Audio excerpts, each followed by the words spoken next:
Olá, galera, como é que vocês estão? Tudo certinho por aí? Tudo tranquilo? Que bom, gente. Espero que esteja tudo bem com vocês, tá?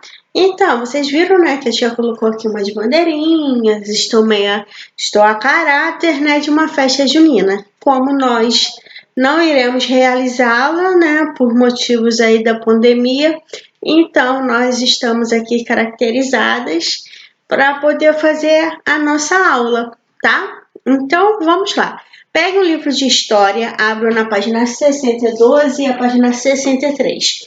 Hoje nós estudaremos esses dois conteúdos e a página 64, 65 é uma revisão do livro, tá? Também iremos fazer, não, mas a tia irá explicar a vocês, ok? Então vamos lá, já abriram aí na página?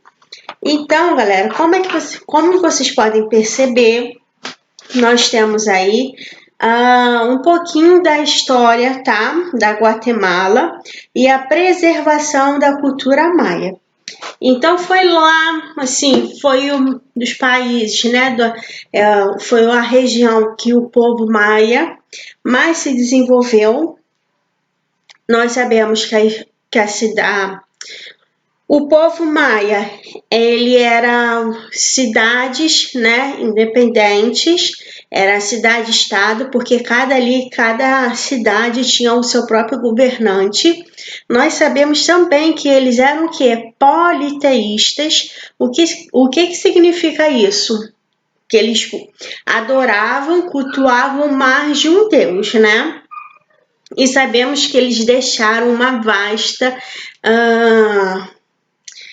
monumentos históricos, né, que são aí patrimônios culturais. Eles gostavam de fazer suas construções em forma de pirâmides, né?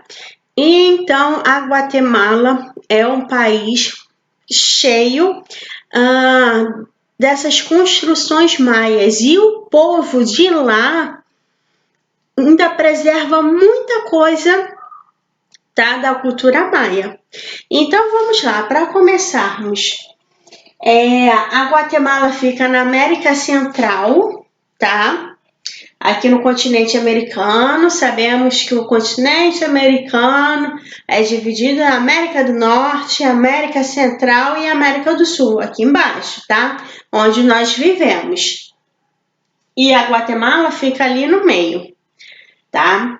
Então, olha só, 41% da população é indígena, então quase a metade é indígena, tá? Então, eles preservam a cultura da sociedade maia em várias coisas, tá? Em várias coisas. Nós iremos falar daqui a pouquinho. Como é que se chamam as pessoas que moram na Guatemala? É um nome bem grande. Guatemaltecos, tá? Então, eles preservam, gente. Assim, não é igual aqui no Brasil, né? Nós estudamos aí que a porcentagem de indígenas no Brasil é 0,5% só da população total do Brasil. Lá é 41%. Então, eles preservam muitas coisas dos seus antepassados, tá? Como as línguas, né? E os hábitos alimentares, que o principal ali é o quê? É o cultivo e o consumo do milho, tá? Assim, a Guatemala, eu vou colocar algumas fotos para vocês, é um país verde, vamos dizer assim, tem bastante floresta, inclusive dentro dessas florestas, né, os historiadores começaram a achar essas cidades maias, essas construções maias. Então, esse país é um país que recebe muitos turistas, né, devido à civilização maia. devido às suas construções, né, naquele país, que são preservadas, é importante falar, né, que são preservadas, porque se não fosse, como queríamos saber, né? Essas construções maias são preservadas, tá? E assim, uma das coisas que atrai os turistas também, né? Assim, que o povo admira bastante é a tecelagem. Aí na página 62 tem uma mulher aí, tá? Da Guatemala, confeccionando, né? Fazendo a tecelagem aí do tecido, tá? Importante dizer que eles usam tintas naturais, então isso é uma aprendizagem lá da sociedade maia, tá? Foi passando de pai para filho, né? Então eles fazem essa tecelagem que é o povo, né, da Guatemala acha muito legal, tá? E os turistas também, porque é de coisa assim, tudo muito natural. Não é nada industrializado. A mulher tá lá tecendo, fazendo a tecelagem lá, né, do pano e não tem máquina, é só a mulher. Então vocês podem reparar que é uma coisa lá de trás, não tem tecnologia nisso, tá? Então é uma aprendizagem que foi passando de geração em geração, tá? E o povo Tizu-Tugil, né? É um povo que faz essas tecelagens, como mostra aí, né, no livro. E tem uma associação, eu não vou falar o nome, Associação Ixoque Aljiquim. Significa o quê? Mulher tecelã. Então, essa pronúncia que a gente acabou de falar é Ixoque Aljiquim. É o que? É uma linguagem maia, tá, galera? Então, é um país bastante visitado por turistas, porque tem muitas construções, tem muito do passado aí nesse país, tá? Muita cultura, língua mesmo que eles usavam da época, isso foi passando, né? E foi sendo que preservado a identidade do povo que viveu ali. Tá lembrando que os europeus, gente, sempre os europeus, eles se achavam a primeira civilização, os maiorais, e os portugueses, né, fizeram aqui o Brasil de colônia. E assim foi todo no continente americano, porque descobriu um pedacinho de terra aqui nesse continente, aí cada um foi lá povoando, tomando as terras desses nativos, tá? Então, a história aqui da América, do continente americano, é marcado por lutas, tá? E sangue de muitos indígenas, de muitos nativos, né? E alguns países preservam, né? Essas construções, a cultura, reconhecem, às vezes, os descendentes, né? Dessa civilização, dessa população, eles têm que brigar na justiça para reservar, né, um pedaço de terra, porque na verdade era tudo deles, né? Nós chegamos aqui achando que éramos os donos do pedaço, mas aqui no Brasil então nem se fala, né? Os indígenas aí até hoje eles têm que ficar lutando por uma coisa que é deles, né? Então fica sim complicado. Então o continente americano foi marcado por guerras entre europeus e nativos, tá? Os europeus invadiram aí, né, o continente, fizeram suas colônias, né? Então aí tem muito sangue, né? Até chegarmos hoje, lá atrás teve muita luta e muito nativo morto, tá? E agora na página 63 é até interessante, porque os indígenas na América do Norte. Algumas pessoas acham que os indígenas eram só aqui na América do Sul, aqui no Brasil. Tem umas que acham que eram só aqui no Brasil, né? Mas nós estudamos e vimos que não é verdade, né? Então, existia indígenas na América do Norte, tinha tipo Canadá, Estados Unidos e México. Existia. Não foi.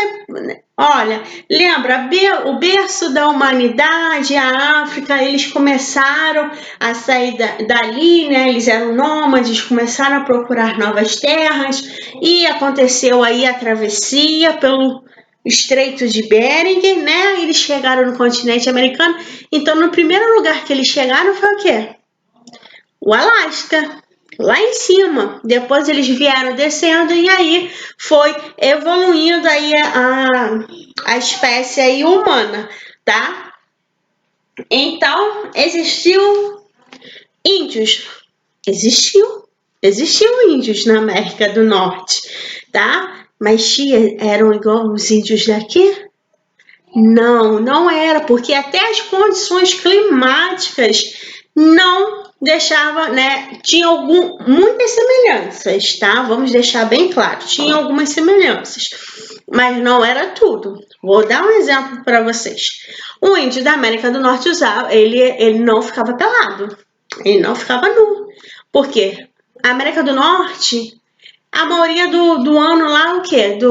É inverno, é frio, não tem como ficar pelado. Aqui o índio ficava nu, né? Porque nós aqui somos de um país tropical, estamos lá no meio, né?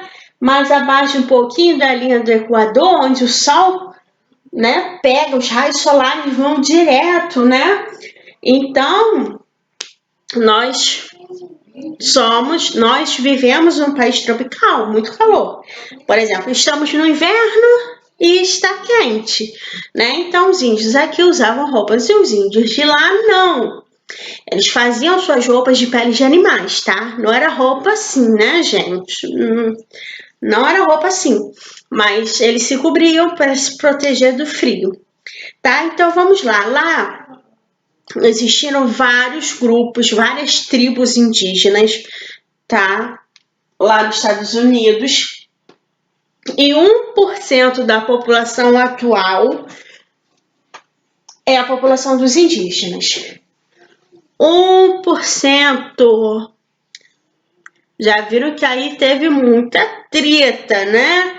Aqui teve muita confusão, que 1%, Brasil também. Então, podemos ver que houveram muitas mortes. Porque se os europeus chegaram aqui e eles já estavam aqui, imagina quantos milhões de nativos tinham lá na América do Norte. Muitos, né? E hoje em dia nós temos o quê? 1% dessa população nos Estados Unidos, tá? Então, as ocas deles eram diferentes, não eram construídas de palha e barro como os indígenas daqui. Eram chamados de tendas, tá? E eram construídos de pele de animais, de galho de árvore, era para ficar bem protegido do frio que fazia, né? Então, vamos lá. Tinha mais com a religião. Vamos lá. A religião deles, assim, não é bem uma religião. O que acontecia? Eles acreditavam em muitas coisas, em muitos mitos, em muitas lendas, tá? Então, mas eles tinham uma coisa na cabeça deles, que existia um criador de todas as coisas, como se fosse um Deus, né? Que hoje os cristãos acreditam. Então, aqui, ó.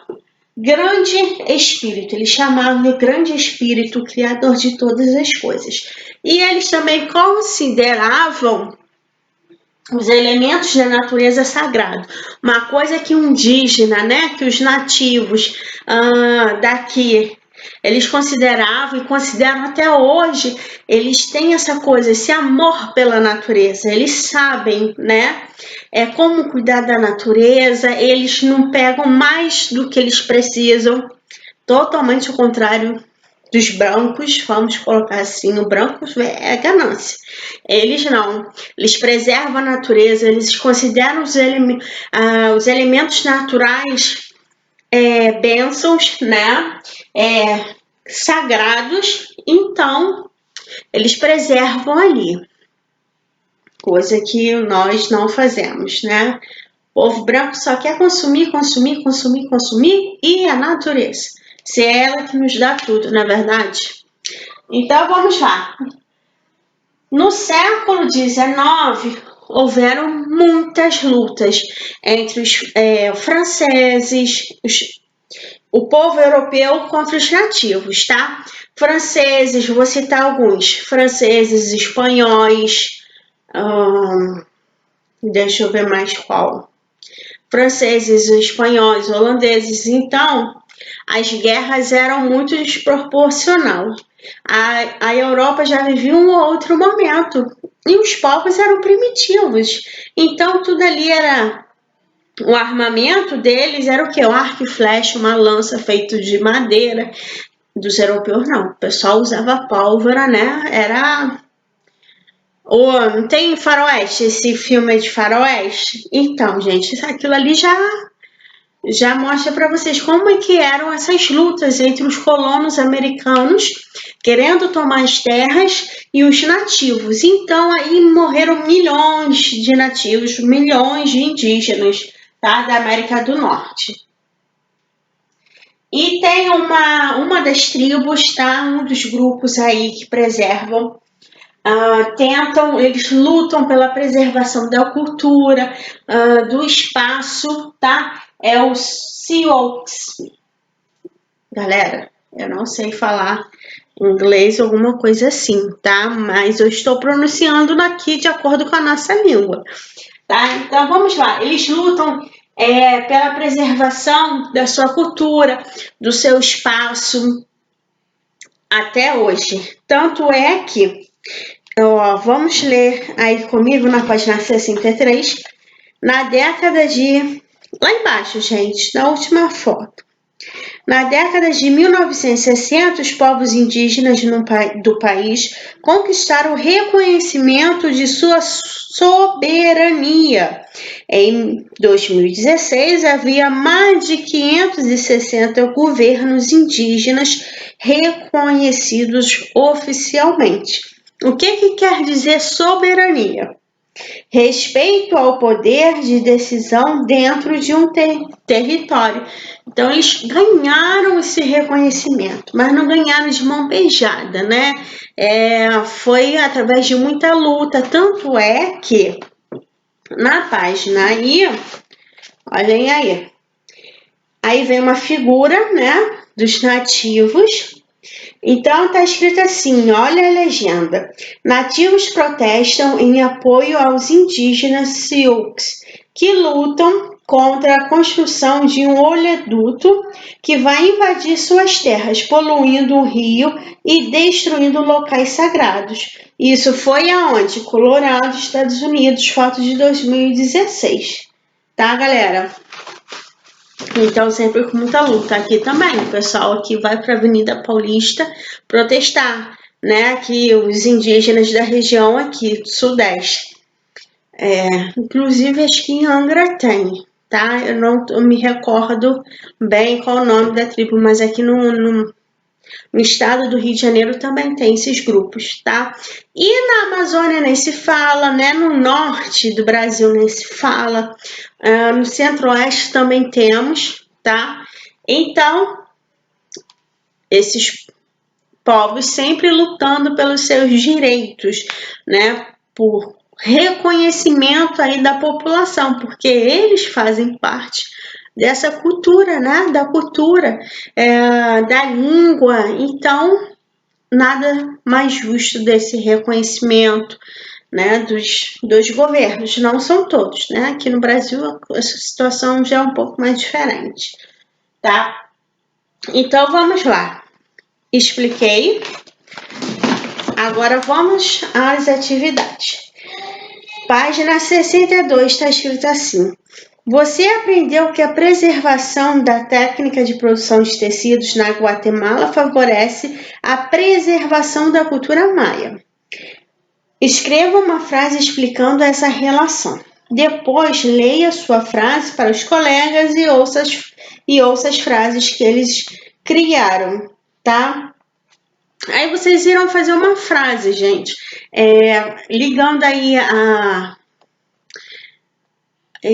essas mulheres à preservação da cultura maia, né? Aí vocês podem fazer qualquer frase, tendo essa relação, tá? Número 10. Você conhece algum tipo de produção artesanal de tecidos no município onde mora? Em caso afirmativo, responda: que tipos de tecidos são produzidos? Quais são os profissionais envolvidos nessa produção e como os tecidos são utilizados, tá? Então vamos lá. Janeiro, mês de milho. Fevereiro, mês de abóbora. Março, mês de batata. Maio, mês de banana. Junho, mês de chimbó. Julho, mês de periquito. Agosto, mês de tracajá. Setembro, mês de coaripe. Outubro, mês de pequi. Novembro, mês de chuva. E dezembro, mês da melancia. Então vamos lá. Aí nós temos aí timbó, significa o quê? Planta utilizada na pesca, pois é tóxica para os peixes. Tracajá, espécie de tartarugas de água doce. E coaripe, ritual que homenageia os mortos, também chamados de Quarup. Letra A. Identifique os elementos do calendário Ikpeng e completem o quadro a seguir. Aí vocês irão ver animais. Coloquem o nome dos animais que aparecem aí. Vegetais,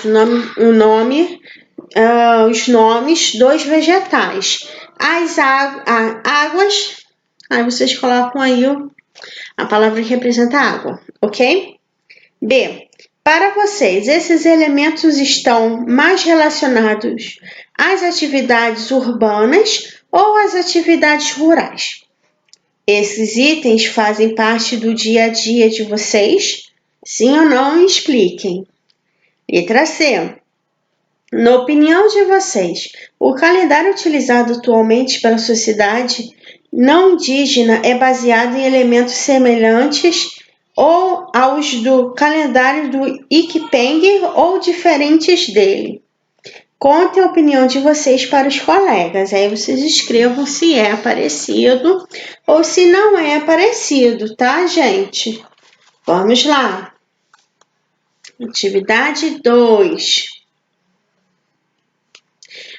O texto abaixo foi escrito por Vilma Mankiller, ex-cacique da nação Cherokee, que vive nos Estados Unidos. Ela foi a primeira mulher a ocupar essa posição.